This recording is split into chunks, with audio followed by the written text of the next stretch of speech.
At Dignity Health California Hospital Medical Center, we're privileged to serve a very diverse population. Downtown LA is bustling right now. We have LA Live, the convention center, Staples, and with all this activity, we have a variety of patients that come here in an emergency.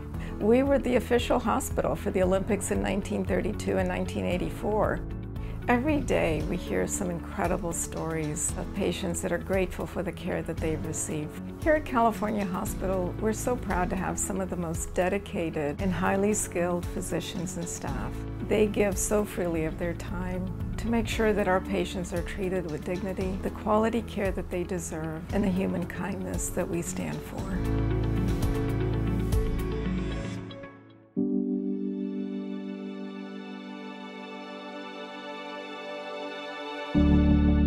California Hospital is my primary care hospital. I've always had good experiences at California Hospital. The nurses, the staff are always excellent. I came to have a simple procedure. I was having an AV fistula put in my arm.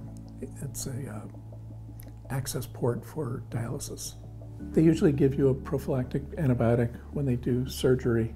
Although I've taken the tablet form of that antibiotic, I never had a problem with it, but evidently the liquid form is a little bit different, and things happen. It was right after giving an antibiotic. You know, I noticed his blood pressure is low. I tried to treat it, and he didn't respond. He actually started to go lower and lower. You have a healthy person coming in for an elective procedure whose heart is no longer beating. As an anesthesiologist, that's the last thing you ever want to happen. I coded for 70 minutes, 7-0. We started chest compressions. We changed out his airway. We were given multiple rounds of medications, multiple rounds of shocking to try to get his heart back going. Normally, people go for about 20 to 30 minutes, and usually after that, if they're going to come out, they would have come out by then. It would be easy to say after 30 minutes, that's it, but he kept working. I've been accused of trying a little too hard sometimes. I don't like losing, let's put it. He said that he wasn't going to let me die. It's actually very tiring work when you're doing chest compressions, and people sweat, and they're just getting in line, tagging out, letting the next person up. And they never once questioned me. They never once said, hey, you know, it's been half an hour.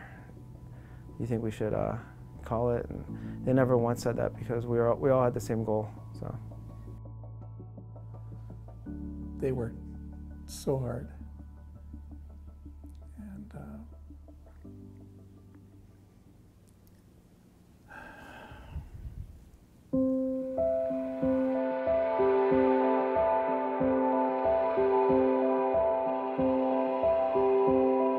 it seems that I had developed some arterial clots during the coding.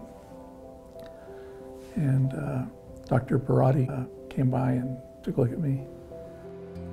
In the intensive care unit, I saw his right hand was blue, swollen. He could not feel anything. And I asked him, so what happened? And his answer was, when I woke up in the ICU, my hand has been like that. And said, this is serious and you have to have this fixed immediately. I called my team from the cath lab, told them to come get him. It's urgent. In under half an hour, we had started our work. He does not have any tingling or numbness. The function is 100%. And he told me it was nice to shake my hand because he shook hands with the right hand and it was the right hand that was involved. The swelling disappeared in the arm. I had no more numbness in the arm. I had no more blue fingers. It was just like a miracle. Without Dr. Barati, I probably would have lost my arm. When I see a patient like Tom, there's absolutely no feeling on the face of this earth that is like that. I'm more happy for him that he's continuing right where he left off. I mean, it feels pretty special. I don't think I can take any credit for this. It's powers above. On behalf of all of us from Dignity Health California Hospital Medical Center, I can't thank you enough for the ongoing generous support that each one of you give us, not only tonight, but every day.